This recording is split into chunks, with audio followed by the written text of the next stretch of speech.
Dictation start होगी 4 second बाद।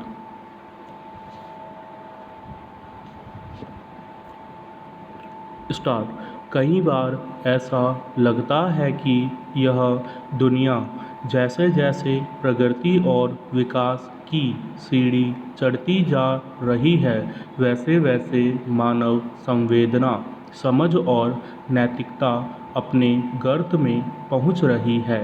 भौतिकतावाद में तो हम शायद अव्वल होकर दुनिया भर के सुख बटोर कर दंभ से भरे जा रहे, पर मनुष्य के दायरे से नैतिकता का इतनी तेजी से पलायन देख कर भी हम खुद को असहाय सिद्ध कर पल्ला झाड़ ले रहे हैं।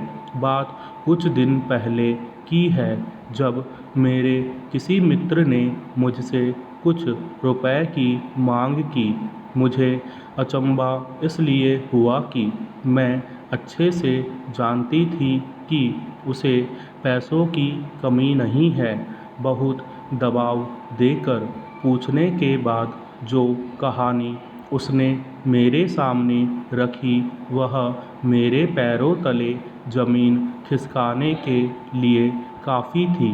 दरअसल सोशल मीडिया पर कोई उसे ब्लैकमेल कर रहा था।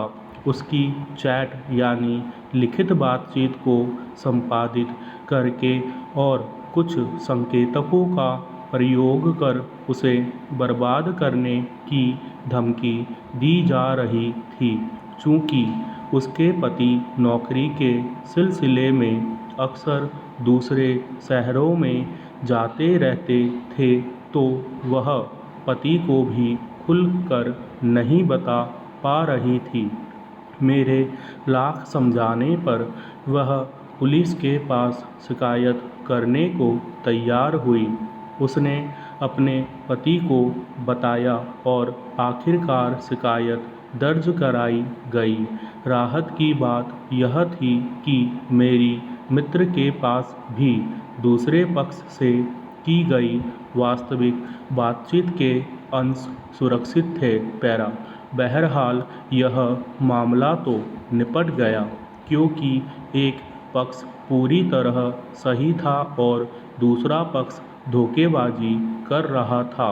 लेकिन ऐसे मामलों की कोई कमी नहीं है जहां दो वयस्कों के बीच बातचीत या बेहद निजी तस्वीरों को विश्वास का पर्दा दिखाकर लोग हासिल करते हैं, और उनमें से कोई किसी को ब्लैकमेल करता है।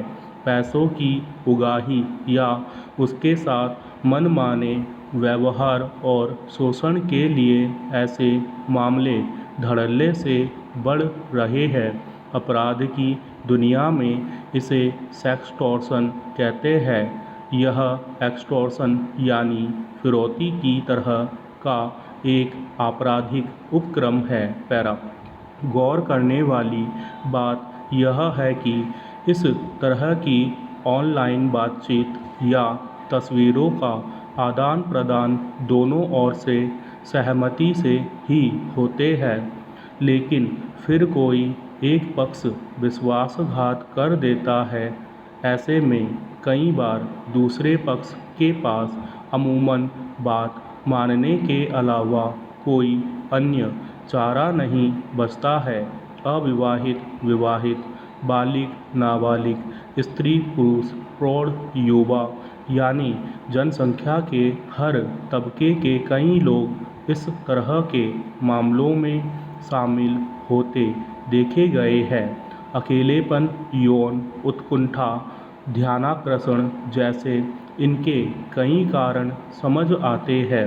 जब ऐसी बातों की शुरुआत होती होगी, शायद शुरुआती दौर में लोग यह सोचकर आगे बढ़ते भी नहीं होंगे कि वयस्क बातचीत या तस्वीर साझा करने हैं, पर मन में छिपा चोर नैतिकता सही गलत का पैमाना और समझदारी को चुरा कर ताक पर रख देता है, और बातों के रौ में समझ में नहीं आता बात कब हाथ और समझ से बाहर निकल गई। हो सकता है कई मामले गैरकानूनी न होते हो, जब दो बालिग अविवाहित ऐसे किसी आभासी रिश्ते में खुद को बांधना पसंद करते हो, लेकिन ऐसे हर मामले में जोखिम तो है ही।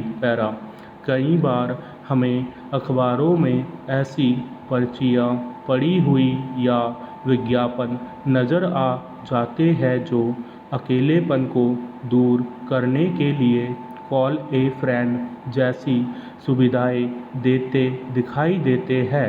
ऐसी जगहों पर वयस्क और अंतरंग बात करती लड़की या लड़का उपलब्ध होते हैं। ऐसे मामलों से भी ब्लैकमेलिंग के रास्ते खुलते हैं। क्या वाकई हम नितांत अकेले होते जा रहे हैं, जो इन मामलों के सामने आने पर सुध बुध खोकर फंस जा रहे हैं। ऐसे मामले धोखाधड़ी के तो है ही, लेकिन ऐसे रिश्ते बनाते वक्त इसकी विश्वसनीयता का मापदंड और कसौटी तय करना क्या दोनों पक्ष की जिम्मेदारी नहीं है। कोई एक पक्ष भुक्तभोगी बनता है तो क्या इसे बढ़ावा देने की जवाबदेही उसकी भी नहीं बनती है। इन मामलों से विश्वसनीयता का प्रश्न जितना आवश्यक है, उससे कहीं ज़्यादा स्वयं की नैतिकता और समझ पर भी प्रश्न उठता है। जब कोई एक पक्ष ब्लैकमेल करने लगता है तो दूसरे पक्ष की प्रतिष्ठा दांव पर लगी रहती है। नाम और इज्जत की खातिर गैर जरूरी मांगें भी पूरी कर दी जाती है। अवसाद और निराशा के भंवर में व्यक्ति फंसता चला जाता है। गृह मंत्रालय की एक रिपोर्ट के अनुसार 2017 की तुलना में 2018 में दिल्ली पुलिस को सोशल मीडिया पर यौन उत्पीड़न से संबंधित मामलों में 50.4% की वृद्धि हुई है। एक अनुमान के अनुसार भारत में 2018 तक 400 मिलियन से अधिक इंटरनेट उपयोगकर्ता थे और चीन के बाद यह दुनिया की दूसरी सबसे बड़ी इंटरनेट आबादी थी। सस्ते स्मार्टफोन की बढ़ती तादाद वास्तव में एक सकारात्मक प्रवृत्ति है, लेकिन जो बात स्पष्ट है वह यह है कि ऑनलाइन दुनिया से जुड़े जोखिमों और खतरों के बारे में जागरूकता का अभाव है। इस दौर में जब इंसान कई तरह की आपदा और विपदा का शिकार हो रहा है, तब एहतियात रखना और भी ज़रूरी हो जाता है। कोई कमी या समस्या है तो परिजनों और मित्रों से खुलकर बात की जा सकती है। ऐसे अनैतिक और अवांछनीय आभासी रिश्तों के खतरे में पड़ने से बेहतर है हम जीवन के असली रिश्तों से मदद की उम्मीद और विश्वास करें। स्टॉप।